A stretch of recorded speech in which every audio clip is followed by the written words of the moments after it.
Hello, everyone. This is Chrism, and I'd like to invite you to a conversation about your Kundalini. In today's conversation, I'd like to discuss with you the idea of actually seeing entities, the spirits around you that emanate from different parts of the multiverse, everywhere from ghosts, people that have not moved on, to creations of entities that serve to put us through many different levels of testing. When the Kundalini comes, this can actually be seen. This can actually be interacted with. And it can be very, very, very disturbing for a lot of people, especially when you're not used to having this type of a thing come to you. And not all the Kundalini people will have this come. Many people will not see the entity. They may hear it. It may disguise itself as some sort of an idea of being divine or some great personage, like, that would say, well, this is Alexander the Great, and I am coming to you because this is what you must do to become great, or some other type of thing. And you just really want to, first of all, not be in so much fear or so much awe when you begin to experience this type of thing.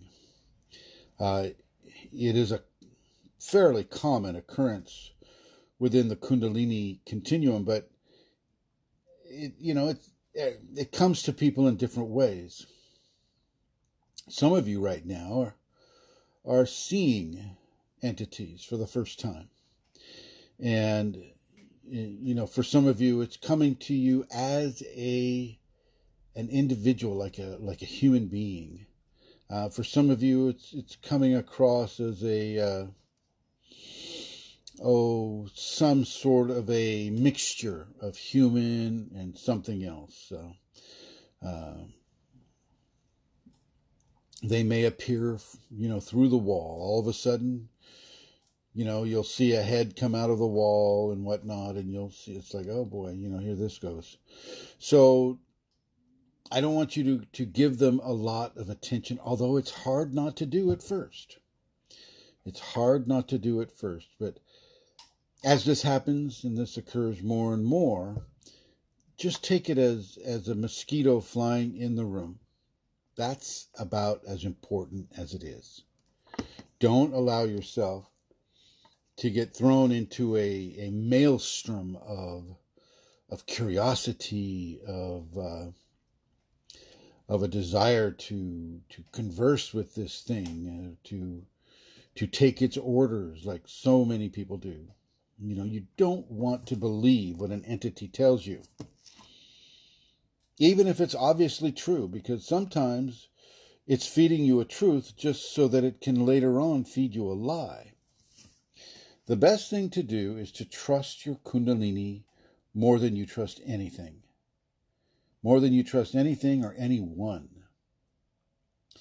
Don't let yourself get paralyzed with fear either, because they will also try to really stoke levels of fear in you. You don't want to go that route, and you have nothing to fear from them. They cannot do anything to you. They can coerce you into thinking that they can. They can feed you certain kinds and qualities of false information that will try to make them appear larger than life, when in fact they are not. They're not even alive. Okay? They are not alive in the sense that you and I are alive in this moment. They are an entity. They are a fragment of consciousness that is sent to you, that can be self-perpetuating. They can send themselves to you, self-awareness. And they know that because you're still behind the veil of wider perception. You know, you have a very limited perception, that they can influence you. And that's what they want to do. Typically, they want to influence you to come under their control, to take what they say as fact and to begin to live your life based upon what they tell you to do. And this in and of itself is an extremely corruptive-based situation. You are in the process of being corrupted when you give in to that type of a command, or even that type of a relationship with some of these things. And so you need to understand to stay away from it. You'll hear the voice in your head. You may see the entity right there, and it will be talking to you, and you just look past it. You choose not to pay attention. And this takes you out of these side paths that lead you off of a cliff, so to speak, that lead you into areas of corruption that you're going to eventually have to try to dig yourself out of. And some people never do, and they wind up in the psych ward, or they wind up being hurt in some other way and having their process interrupted in some other way.